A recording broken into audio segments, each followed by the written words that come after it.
avant d'écouter Guy qui va nous donner le résultat de la prochaine élection présidentielle. Sortez vos stylos.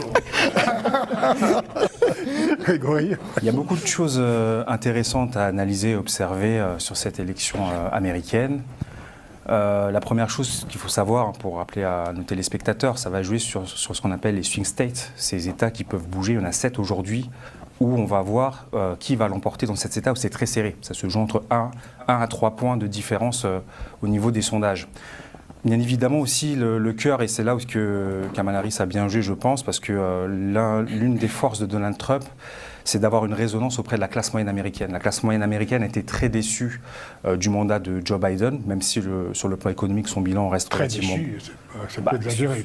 La classe moyenne, je parle, si. Un peu. En tout cas, c'est le ressenti. C'est le cœur de cible aujourd'hui de Kamala Harris aussi. Oui, c'est ce que je dis. Justement, c'est ça que je dis, c'est bien vu à ce titre-là de la part de Kamala Harris. Donc c'est là que vraiment, ça va être très déterminant au niveau du scrutin final.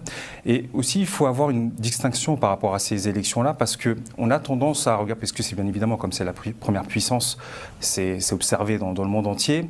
Et il y a forcément un très fort engouement, notamment en France, par rapport à ce qui se passe aux États-Unis, où on désigne Kamala Harris comme la favorite. Parce qu'en fait, voilà, forcément, il y a tous les ressorts, il y a le storytelling derrière, ça va être potentiellement la première femme noire, première femme d'origine indienne.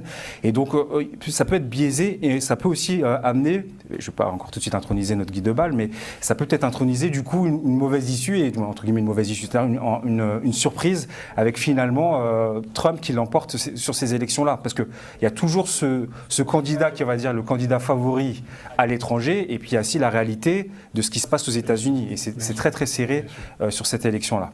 Après aussi, juste aussi une précision, parce que par rapport à Donald Trump, c'est que il y a aussi beaucoup d'inquiétudes aux États-Unis par rapport à ce qu'on a appelé le projet de 2025 qui a été mis en place, qui a été pensé en tout cas par une fondation, notamment la Heritage Foundation, où ce qui se dit dans le camp Trump, c'est que quand il était président, il n'a pas pu mettre en place tout ce qu'il voulait. Donc là, aujourd'hui, ce que dit l'équipe de Donald Trump, c'est que là, en fait... Pas qu'aux États-Unis. Oui, mais là où ça peut peut-être créer certaines frayeurs, c'est qu'on dit qu'on va aller plus fort dans l'extrémisme, plus fort dans la radicalité. Et je pense que ça, il ne faut pas non plus occulter ce paramètre-là. Ce qui est étonnant d'ailleurs, c'est qu'en fait, dans cette campagne, on n'évoque pas tant que ça, finalement, ce qui s'est passé en janvier 2021, la marche sur le Capitole, oui. Tous les saccages qu'il y a eu. On oublie quand même que Trump a été un président américain qui a failli quand même, qui a voulu perpétrer ce qui ressemblait à un coup d'État. Ce que j'observe quand même, on est beaucoup axé quand même sur les personnalités, sur le leadership des candidats.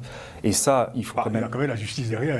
Exactement. Non, je parle par rapport à ces élections. Je dis, quand vous dites on ne fait pas de rappel, on fait fi de ce qui a pu se passer par le passé. Elle le fait, Kamala Harris, elle rappelle. Hein. Oui, bien sûr. Elle a été si judiciaire. virulente, etc.